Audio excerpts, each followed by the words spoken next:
we get back to our conversation, and this one is about cancer. The conversation, anytime you hear people and someone dies, is that they say one day cancer will also die, but that messaging has to be continuous and has to be done. And one of the platforms being used is sport. And we are having a conversation with Japhet Munyendo. He's an advocate of the High Court, and over the weekend he organized Wakili tournament using football to get the lawyers to know about cancer and spread that message. And we've got Kerry Mwangi. He's a team lead at Fariji, a community-oriented organization that uses platform as a sport, rather, as a platform for social change and also messaging around this. Japhet, we were, getting to hear first of all about this. So you told us, lawyers getting affected, and you said, let's engage them away from PowerPoint presentations, away from boardrooms, away from what we call the corridors of justice, or even, chambers of magistrates, but on football fields. What was the event like, the whole feel of the Wakili tournament? Well, the event was successful. It was fantastic. Wahome, we had 23 teams turn out. 23 teams registered on time. Teams were to have registered by 3rd of March 2022. But maybe due to some logistical challenges, some teams came as of on the D-Day. All right, let me interrupt you. Well, we continue with our conversation on Sports Check. And just before we do that, a change at the sign language interpreter's booth. Susan Thuku is the one who is on within this hour. Well, we have just about another 7 or so minutes to have this conversation about sport and health, cancer awareness through sports. And Japhet Munyendo is an advocate of the High Court, organized the Wakili tournament over the weekend. First, what for lawyers, you've got the capacity to push for laws that can, make accessing cancer treatment or even cancer management services better, and things around the entire health ecosystem. What are some of the conversations that came out in between the football matches that you are having?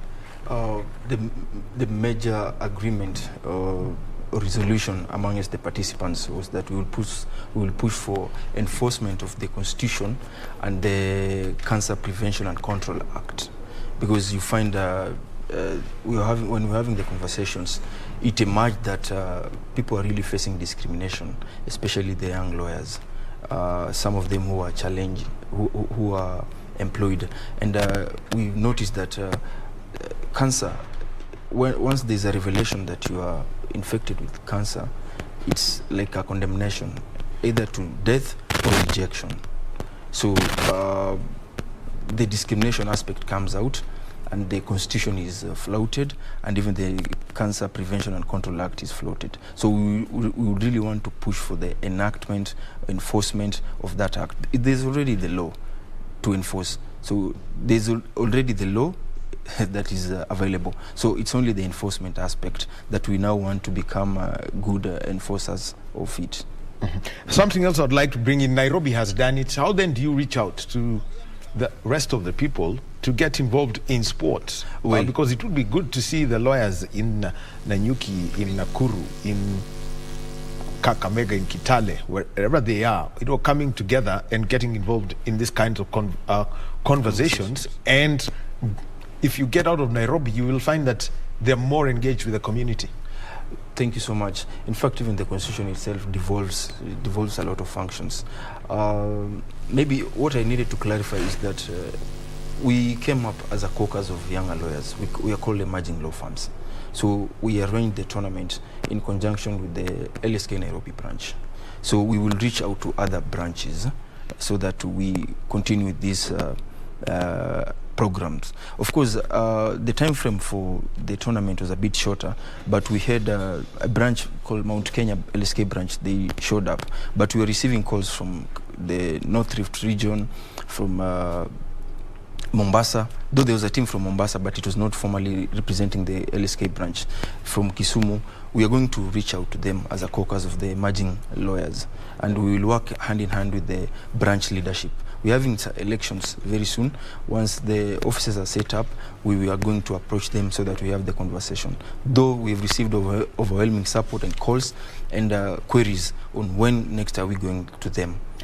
Engaging with the community outside of, the people who've been admitted to the bar. Yes. How are you doing this? There are several programs which we do run, but now this, LSK itself does its own programs. Maybe I may not have the requisite permission to speak. Brother Chutsi has just said, when more and more is not to focus on how do we then pass the message to outside the communities which are affected. Remember, some of the things that came out on Saturday also was on property law, on insurance law, on succession law. As soon as someone is diagnosed with a terminal ailment, cancer being one of them, like I'm the breadwinner, succession planning, those kind of conversations. And this was the bigger community out here. They are afraid of lawyers. I was telling Chutsi, the moment you go to mashinani and mention unaenda kwa wakili, no, the conversation starts. It becomes cold. It becomes cold. So, but them just seeing lawyers coming together, having fun, playing football, and as we said, kicking football, kicking cancer out, it warms the bigger community and say, oh, at the end of the day, behind the corridors of power and the suits and all, they're brothers and sisters. Last but not least is gender equity. There's something Madam CS has mentioned about gender equity. The teams we had on the ground were 8-2. 8 gents and 2 women participating per team. That is important to bring out and just to appreciate gender equity as important. Thank you. All right, Chutsi, then you are doing well. And we hope to see you engaging the people more as this comes in. Chutsi, that's a nickname that Japheth Munyendo goes by. I have avoided it until Kerry brought it up. And so eventually, somehow, when people are friends, like I mentioned at the start, they support Tusker FC, but the trophy is going to Kakamega Homeboys. Prepare to hand it over. Thank you very much, gentlemen. And remember, yes, in May, you're doing the Day of the Boy Child. We want to see what you shall be doing, Kerry Mwangi, through Fariji. We take a short break, and when we come back, let's talk about esports. There is a Kenyan who's going to represent the country in Nigeria, and there's $15,000 up for grabs. So you can start doing the calculations and see how much involvement there is in esport. We're going to be joined by Peter Mumu and Ronnie Lusigi next.